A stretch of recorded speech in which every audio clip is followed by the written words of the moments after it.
Smile 2 is the follow-up to Parker Finn's 2022 breakout hit. I personally found that film to be a pretty generic mainstream horror movie relying a little too heavily on cheap jump scares, but it had a compelling premise. I also appreciated the way it handled its more elevated horror elements. The current horror trend seems to be leaning very overtly into the metaphors that have always been a staple amongst the genre, but now turning subtext into text. That can work wonders in a film like Hereditary, which masterfully crafts a horrifying drama about generational trauma, but it can also feel played out when every film to follow half-heartedly makes the obvious connection between ghost stories and being unable to escape the horrors of your past. But even with that said, I think the original Smile film managed to be one of the more successful attempts at overtly exploring these themes. It's a gory creature feature about a monster that literally feeds on trauma, and is surprisingly effective in its portrayal of how that trauma can be passed along to others if not properly addressed.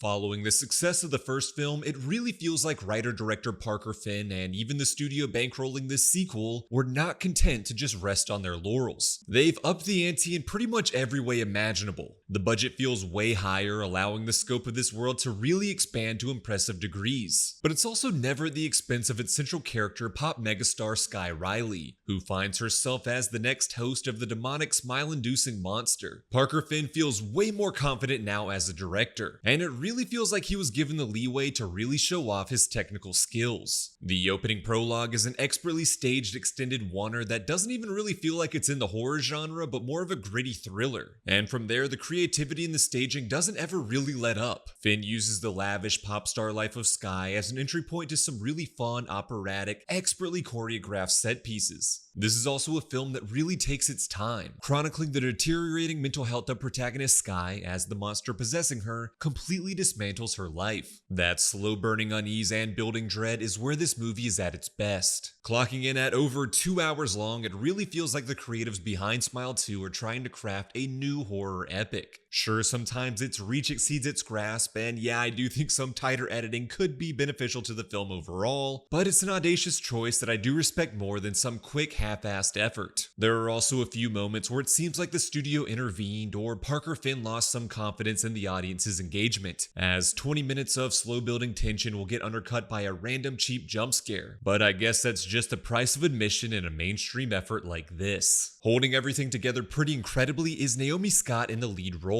I've seen her in a couple of other things before this, but she's never really left an impression on me. But here I found her pretty remarkable. This is a truly magnetic and haunting Scream Queen turn, elevating the material around her. I do think the film sort of loses steam going into the third act, as Skye's mental health leads to more abstract and incoherent scenes that feel like they lose the plot a bit. Sure, we're seeing things from the perspective of Skye, so we shouldn't know what's real or what isn't, but it all comes across as a cheap tactic to wring out some gory thrills, but not have to really confront any of the narrative consequences. That said, amidst the chaos of the third act, a character does shout, "This is going to ruin the tour," and the instant meme potential of that moment kind of makes up for the messiness around it. I also think the very final moments of this movie are pretty perfect, and it'll surely leave audiences split between throwing their hands up in annoyance or pumping their fist in respect. So yeah, I really dug Smile 2. It's not perfect, but it does take some big swings, and it really solidifies Parker Finn as a creative voice to watch. I'm really excited to see whatever he does next outside of this franchise. Follow me on Letterboxd at Josh D. Floyd for more of my up-to-date movie takes, and let me know your thoughts on Smile 2 in the comments below. Subscribe to this channel for more content like this, and I'll see you